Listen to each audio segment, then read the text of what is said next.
Good morning, everybody, and happy Friday. Welcome to the Big T today. And it is indeed a happy Friday because A, live racing returns to Maryland, first time since June, and B, we open our stand here at Timonium, the Big T racing in Timonium at the Maryland State Fair. My name is Frank Vespi. I am joined to my left by Dave Rodman, the voice of Timonium, the voice of Maryland racing, voice of the Preakness. Man, your voice must be tired. And a good 2.7 pickleball player. And a good 2.7 pickleball player. I don't know why I wasn't invited to the Saratoga pickleball extravaganza they're having up there on Monday. Well, if I'd been in charge, you would have been.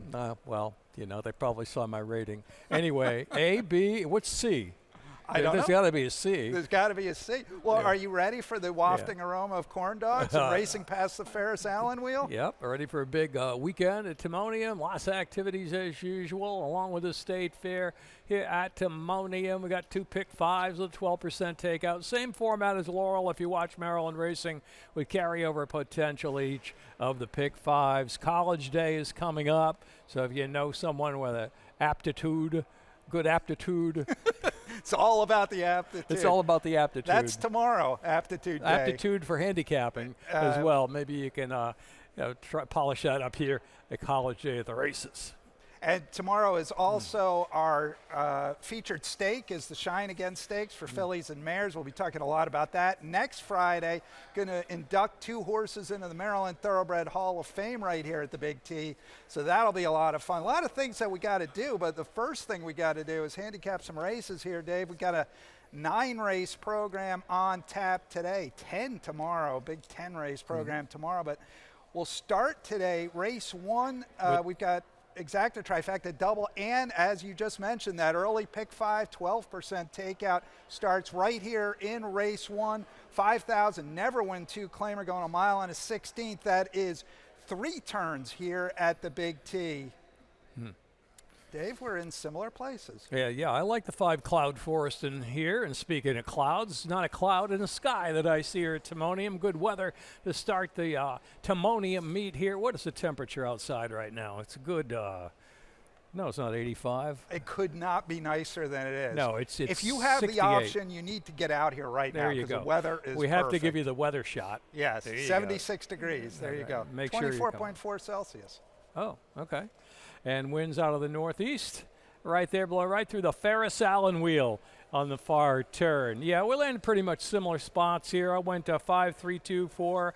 Honestly, I really think the exact is 5, 3, 3, 5. Probably not going to pay very much. Cloud Forest from Anthony Ferrier's barn actually has my top dog fig by 2 points on the race 2 back at the Mountain all places. Ran best race in recent races for Ferrier at the Mountain. Only Ben Ferrier, it's coming to Ferrier's barn from Jack Hurley. Prior to that was in Ray Handel's barn. But in the last 3, Mountain was his best race. And he's probably going to be on the chase, I think, Frank, of number 3, I Feel Bad for You, Son. That's your top pick. And I can see now with the 1 out, the 7 out, maybe the pace being kind of a crawl, and that's going to help the chances of I Feel Bad for You, Son, who 3 back ran against a hot horse right now in 2025. It's Freedom Stance, who's won 3 of 4 starts this year. He's got good early speed, so break from the gate's going to be key. Yeah, and out of that last race, he sort of an okay 5th. Of the top 4 to run back, we got a win, a 2nd, and a 3rd. So that's coming back looking like a pretty good heat for I Feel Bad for You, Son. J.D. Acosta, he's a good gate rider. He's a pretty much a bull ring champ. So pretty good combination of factors there leaning me towards the 3. I go 3, 5, 4. You go 5, 3, 2, 4. I'd actually liked the 1 who was scratched in this spot, but it does me no good. Well, he did have a little bit of early foot that might have put a little bit of heat on I Feel Bad for You, Son, but that runner's out. Same with the 7, Duke of Dooley, who's flashed some upfront speed. But again, that horse out. And I probably should have changed the pick here. I'll go 5, 3, 2, and 4. All right, on to race 2. The second race is Maiden 5000s, another mile and a 16th. Again, 3 turns. You're going to take out the 5. Dancing Dakota is a scratch, which was my top selection, Dave. Not anymore. Oh, so you got Map to the Moon. you just defaulted into that, or you like this horse? Or you I went 5-4-6. Now I got 4-6. 2. Oh, okay. So 4-6-2. I went to the 6 here, Liberation Day. The Charlestown Shipper for Michael Jones. Last 2 races, 5th and 4th, but beaten by favorites in that race. The winner, Unbridled Brittany, a 90-cent to $1 favorite. A 1-2 favorite prior to that on July 25th. Can I Get a Witness? Who parlayed that maiden 12-5 win into a non-winners of 2 victory next time out. So face 2 favorites and a couple of sharp horses. Right now, I think this horse has a little bit of an advantage over this field, considering the company I've seen Map to the Moon run so many times. It's kind of, I haven't found a legit excuse for her yet. 7-5 on the morning line. I'm willing to take a little stab against her here. Yeah, I mean, you could pretty much take a stab against any of these. And as you noted, I defaulted into this horse. I was trying to beat her, end up with her after all. She's probably the speed here. I was stretching out from sprint distances to a route. So she'll probably go to the front and then see what happens next. You're not going to get paid, but might win anyway. Feel the Bolt's kind of a horse that chased a bit at Laurel, but got done chasing that runner when she couldn't beat APM Notion. I forget, what did he pay, a bundle, more than $100 to win that particular day. Kind of an even pace type filly she is, right? And this bull ring's not going to do much of any favors in this spot. If the race does fall apart up front, yeah, she'll be making that kind of an optical illusion close into the race. But I'll go Liberation Day up top, number 6. Liberation Day, and if you win, no tariff. No tariff on your winnings. I like it. Okay. All right, race 3, $5,000 beaten claimers, going a half mile here. The 1-turn dash here at the Big T, the 4 furlong race, sort of our specialty, I'd say, Dave. And I think this horse is going to be a real short price. She's a gem, our top pick. I think you could be right, dropping out of an allowance for Claudio Gonzalez. I feel like there's a good amount of speed in this race, although you are going to take out a little of it because the 5 is out. But well, I think she's the speed of the speed. I really do. So? I mean, visually from watching her run at Laurel, I think she is. Second race back after the layoff, and to discount that race. Good stat for Claudio, and Claudio with this particular rider, Angel Morales, past 5 years, 7 for 27 together, and a positive ROI at 298. So go to Jock. Yeah. Wow, look at you. Look at Dave Rodman. I know. I had to think of something to say. You can't get this anywhere else. You can only get it from That's all I have. I didn't do anything past the third race. It's all up to you. All right. You're on your own now, huh, pal? Anything else you want to say? We both use the 1 a little bit here. Arrivederci arrives on a 2-race heater for Jerry Brooks. First time in the Brooks barn. Angel Cruz in the irons. Angel Cruz, a former leading rider here at the Big T a couple years ago. Which are you talking about? Arrivederci, the 1 horse. Oh, yeah. I couldn't number her up, really, in this spot. Jerry Brooks always takes a crack at Timonium, right? Always brings horses in, sometimes surprises me, and sometimes beats me as well. But, yeah, she's got some early speed at Fort Erie, at Hawthorne as well. And when I say speed to speed by She's a Gem, I think she's going to be close to perhaps whoever tries to go. Harmonizing's pretty quick, Arrivederci, but I think she's pretty quick-footed on herself and good striking range by the time they pass the Ferris wheel around the far turn. All right. You want to say anything about your second choice, Harmonizing, for Hugh McMahon, Jorge Hernandez? Yeah, kind of a numbers fit, although, the best numbers for this filly from me have come back in December of 2024 back at the Penn National. Kind of tailed off a little bit lately. Again, she's going to be part of the pace factor in this race. That's their really only option, right, going a half mile to use her early speed to their advantage. All right, 4162 for me, 4217 for Mr. Rodman. On to the 4th race. Again, beaten 5,000 claimers. Is everybody still in this race? Yeah, Christmas no Miracle. Look at that. Going a mile here. And, Dave, I'm going to go bombs away in this spot. Okay. I mean, I don't blame you because, honestly, my top dog fig in here is looking for water, but I really can't trust this mare with a lack of early speed. She's kind of a come from off the pace type, a lot of seconds, a lot of thirds. I couldn't get her there or maybe project a pace fast enough to get her there. So you went to the 3. Flinty oh, the old gate to wire. That, Yep, try Flinty it. Tin is 1 for 1 at the Big T. has won here, which we like. The Ferris Allen barn was 3 for 5 here last year, so they liked it here. Okay. This horse projects as the speed of the speed in a race without a lot of speed. So you need to get paid if you land on this horse. 15 to 1 on the morning line. Maybe she gets loose and maybe she gets brave on the lead and forgets to stop. That's my theory, and I'm sticking with it. Yeah, I mean, this race is a kind of a race you might want to search for a price. My top selection is not a price, but I do believe that Genie and a Bridle is perhaps going to be a little overbet here. So that's the reason to maybe look around for someone else. I think she's just going to be folks are going to be attracted to the fact that she's dropping in here for the nickel.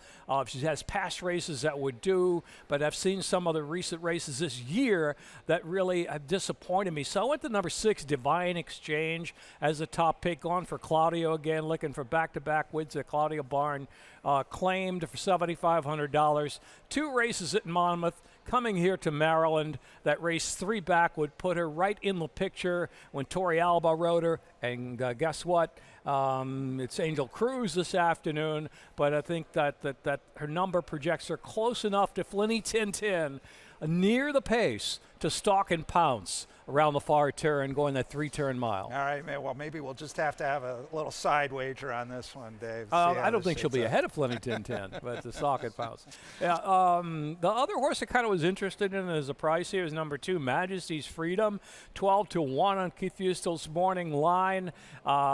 Sprint, Charlestown, though they are 2 turns, but now the 3-turn route. Bobby Leaf Jr., sharp trainer when it comes to dirt routes, good return on investment, and I like that race at Charlestown back in April, where there's been a winner out of that race who ran a number that would be good enough to beat this field. Kind of a search and dig angle on the dog figs, you right? are searching and digging a little bit. A 72 dog number, and the top pick, my top pick, has basically like a upper 60, 69, and I don't know, maybe it is looking for Waters Day, right? Maybe it's trying to get around this. But Genie and a Bridle, a lot of play, probably not worthy of a short price. Looking for water, kind of a deep closer. A lot of ways to go. Spread, if you're playing the pick 4, the pick 5 in here. Good race for an exacta box, maybe to get the favorite off the board. Yep. No, this is a pretty wide open heat here. Everybody stays in, so that's always good. And 3746 for me, 6247 for Dave. On to the 5th race. 5th race concludes the early pick 5 and starts the late pick 5. So late pick 5, 12% takeout, starts right here in race 5. This is a maiden special weight, going 6.5 furlongs for 3-year-olds and up. You're going to take out the 1, Joel's Boy, going to take out the 4, Long Straw. Everybody else remains in, Dave. And again, we're reasonably similar, although my top choice is at the bottom of your super. I go with Brother Bobo on top. You must know something. I know nothing. You should know that by now. The works for this horse, your top pick, by the way, extend back to last year. The horse had been working last year. Yeah, September. I'd like to know something about those works last year that will sway you, because to me they're all on the slow side. But there's got to be a reason to like him, right? I mean, well, so I landed. I don't really like the horses that have already run. You don't like the layoff horse. The 5. Yeah. I mean, he's been away for a long time. Yeah. Look, can he win? Of course he can win, and he's going to be the favorite. And that's the thing. I didn't really want to take 7-5 or lower, which he will be lower now with the scratches, on a horse that hasn't raced in 13 months. Additional workout for your horse, by the way, Brother Bobo, July 4th. Laurel, half mile, 50 2/5 breezing from the gate. So that's not a bad work, really, when you can compare it to his... Three of his 4 siblings to race ran 1st or 2nd on debut, including 1 winner. So there's a little bit of win early. I don't know, that was given to me as a late work, but the work is actually published, so I don't know what... I just read what they tell me, If it's on the teleprompter, I read it. Anyway, so that's not a big surprise. War Dancer's not a great first out sire, but No. he's about an average dirt sire. So I even tried though to he was search a for turf that. horse. War Dancer, I said, get him there, War Dancer. He's 7%. War Dancer, the sire, 6 for 81, the first-time starters, no, according to Daily Racing Form Formulator. He's not a great first out sire, but Hmm. again, this is another race where I was just kind of hunting. I don't love the horses that have already run, Yeah. so that gets you somewhere else. Now, Okay, you Captain- land on Liam's the Great. Oh, Captain Obvious here is going to give you Liam's the Great. Hasn't raced since summer 2024. Now in the Troy Singh barn, gets Lasix for the first time, but you know, if you really just look at the company lines, obviously he's going to be favored, and his best race should win. Faster Gator, Studley Do Right, Fire Pit. Yeah, Those he caught colts- some tough runners as a two-year-old, but has been off a long time. But has some works, including the old July 29 Bullet, whatever. So, yeah, that's the reason for play. If you do want to beat him, I got another first-time starter in here that just might do it. Of the firsters, I prefer the 2 Teddy P, whose 2 siblings won first time out. The July 11th work at Laurel was 49-3 from the gate. What was it, 30? I can't read I wrote over it there. 34 workouts that particular morning, something like that. I'll find out in a second. Yep, 24, and there were only 6 gate works that morning. So when you compare it work to work from the gate, that wasn't a bad work for Teddy P. Rudy Salomon, and more spirit. Not a flashy first-time starter stat either, but I went for the 9% first-time stat by more Versus the spirit 5%. versus the 7% for War Dancer. But the family kind of swayed me. 2 siblings did win first out, and the gate work pretty decent there back on July the 3rd. And Angel Cruz up, breaking to the inside, but it's not a half mile. It's 6.5 furlongs. So perhaps the horse will have enough positional speed to stand behind or get behind Liam's the Great should he decide to go. Yeah, I think he's the major danger here to this 5, but you went 3. I went 3. I went 2. I went chalk. Yep. All right. All right. Good enough. All right. On to race 6. $5,000 claimers. Got to go to a commercial break. They tell me it's time to pay the bills. Time to pay the bills. On to yeah. a commercial break. Nobody told me. There'll be days like these. Okay. Okay. Semi-quincentennial. It stands for something very powerful. 2.5 centuries of legacy, of civic spirit, and people striving to serve, include, and inspire. The Maryland 250 Commission honors that legacy. So as we mark the semi-quincentennial, we know that the next chapter is ours to write. Happy 250th, America, and here's to the next 250 together. Well, we just learned something in that commercial, Dave. What was that? Specifically, that 250 is a semi-quincentennial. I never even heard of that before. Wow. Okay. I'll have to look it up. Come on. All right, on to race 6, $5,000 claimers going 6.5 furlongs here. Last pick 4 of the day starts in race 6. Going to take out the 2 turns and conditions, and the 3 a few too many, leaving a field of 5. Dave Rodman. Once in a semi-quincentennial, I hit a pick 5. How's that? Maybe it's today. Application of the word. Yes, vocabulary test will follow the races today. All right, so we went to Pudge Boy Palace. Huh? Yes, okay, all right. Well, J.D. Acosta had 3 calls in the race, and he goes to Pudge Boy Palace. On the drop to the nickel, a horse that I have found a little hard to trust in the past, to be honest with you. Be honest with me. You know, has been scratched at the gate, win the way back, going to the way back. But, you know, it comes off of a 5th place finish where he was taken back, and then we haven't seen him since. Now he drops in for the nickel. Even more reason to pause the cause here. But, you know, I said, well, for just as the sake of the best horse, I'm picking him on top. But if you're looking to beat him, how about Mr. Mox? How about Mr. Mox 1 for 1 at Timonium? And look who's in town.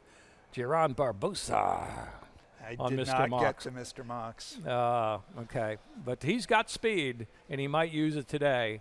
He does, and he has lots of bull ring experience. He's won here, and he's won at Charlestown, and been racing mostly at Charlestown. So He's got plenty of. I wasn't as worried about the drop in class for Pudge Boy Palace because it's really a drop back to a level he's basically been at. You know, they kind of tilted at windmills a couple times with him. Now dial him back to kind of where he was. So that didn't bother me. Corrales, the trainer, has a positive ROI coming off the bench. Well, he was dialed back off the pace last time out. You see the short comment. And take it back, from the boys upstairs. Yes, indeed. So we call it dial back, taken back, taken wide.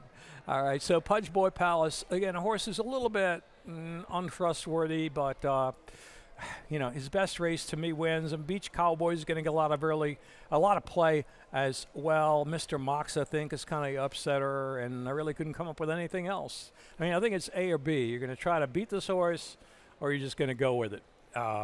For Pudge Boy Palace. Yeah. I mean, the other horse that you haven't mentioned is the other Corrales, Baron's Legacy, the 5-horse. Third time off the bench, dropping in company after a pretty good try in a sort of a hybrid, an unusual hybrid condition at Delaware Park. I might have overlooked this horse because his best race of my numbers come right here at Timonium, August of last year behind John's Promise. Okay. The other Corrales. The other Corrales.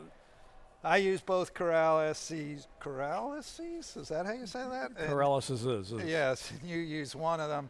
I go 1, 4, 5. You go 1, 6, 4, and 7. Yeah.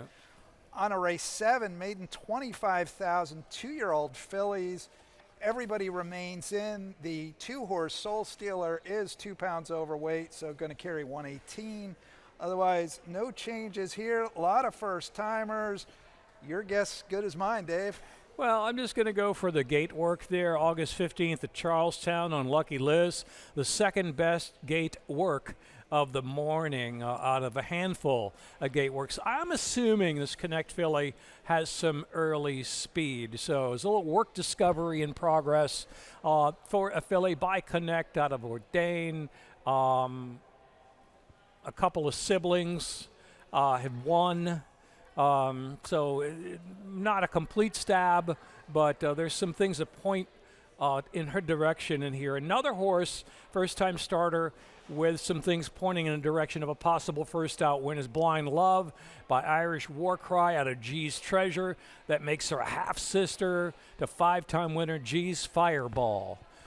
Best lifetime dog, 81, which is a pretty smoking dog. That's a good dog, Fig. Yeah, the two of Blind Love's 3 siblings to race finished in the triple first time out. Irish Warcry, 11% first out. That's about average. The Rob Barn does pretty well. They're about 16%, 2-year-olds first time out in Maiden Claim and Company. One thing I think you didn't mention on the 4 lucky lists, but another point in her favor, Boca Chica's here for the mount. That's Farrier's go-to rider. Comes from Charlestown. I mean, he's riding some others as well, but Farrier's got 2 in here. Boca lands on that one, generally a good sign. I think with a clean break, it's a really nice draw here, right in the middle of the pack, right? You'd think if this horse does have early speed, you're always worried about breaking down inside there, unless you're a super speed ball. I did a little bit of back research because in between pickleball games on the one post at Timonium last year, and it's okay, right? I mean, we've had a good share of winners, a few beaten favorites, but you know, it's not a complete toss, you know, that quick half-mile draw, but I prefer that kind of middle draw, assuming that she doesn't get any crunch time from fillies on their inside and out. Yeah, that's you got to worry with firsters or 2-year-olds in general. One other horse that we both use a little here that I just want to briefly mention is Don't Do It, the 1 horse from Mike Gorham. Roll Maina going to ride. None of this horse's siblings have finished in the triple first time out, 6 to race, so that's obviously a negative. Interesting thing, though, Code of Honor, new young sire, 3 of his 12 runners won their first time out so far, so possibly off to a good start there for that young sire, so might be something to keep an eye on there. All righty, on to race 8. And my original top 4 picks in here, by the way, all scratched. So it left me with 4 other horses, so I had to use those 4. How do you like that? I love it. What are the odds? All right, so you're going to take out the 1A, Kickstartness, the 2 Hey Chief, the 5 Ferrari Kid, the 6 Morning Thoughts. Morning Thoughts was my top selection, not anymore. I end up landing on the 1 whoever's left, Kernus, the one entry, the Ness horses. When he's got an entry and he scratches one of them, the remaining one is pretty much always live. Well, they both had early speed, right? So they're probably going to save kickstartness for another day. Kernus could do the job here, but going to be a super short price. I mean, that's pretty obvious on paper. I'm not going to try to convince you otherwise. Blinkers, though, back on number 4, Speak Unity. Barbosa comes, horses running a couple of jump races at Colonial, should be plenty fit. And top number back at Laurel on the grass and at Presque Isle as a beaten favorite would be close in here. So if there's any stumble by Kernus in today's form, Speak Unity.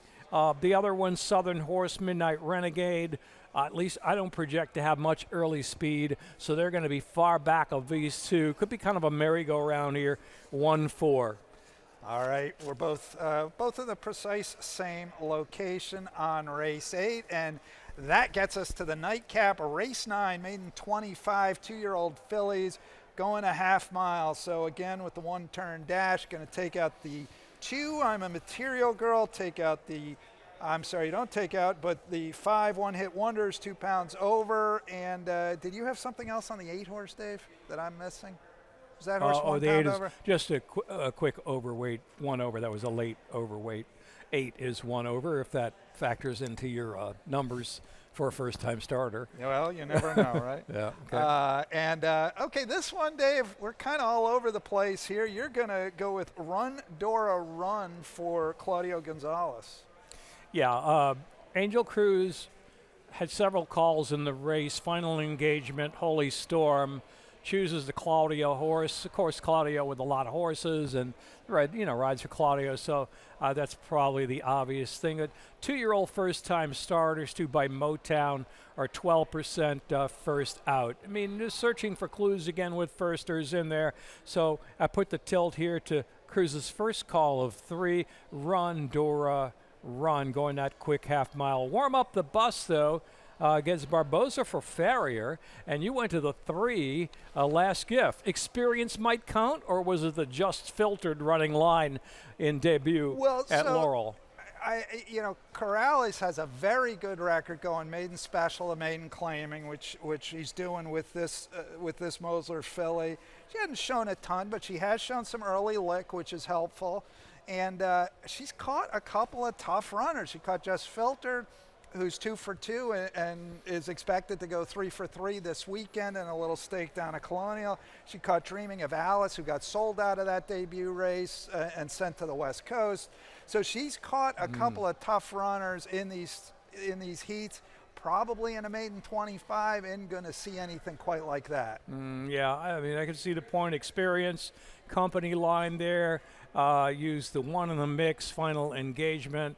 Carlos Lopez aboard, Cruz. The first-time starters by Engage have yet to engage the winner's circle, which I think is kind of bad news for the horse that Tammy Smith has named after me, Rosamond Call.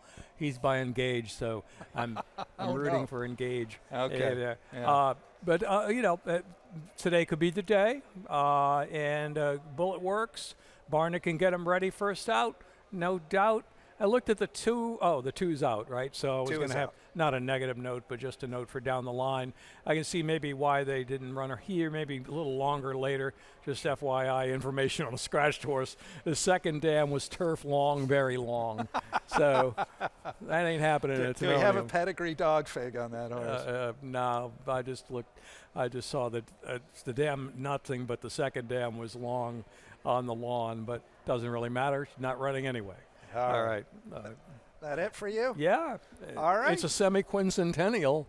We're kicking off the semi-quincentennial here at the Big T, and we are 29 minutes to post. Race 1, Timonium coming up. Dave, you'll be hearing all day. I'll be back in 15 with Mackenzie Pfeiffer to go over the first race. 29 to post. Good luck, everybody. Changes in about 9 minutes or so if you want them. Okay.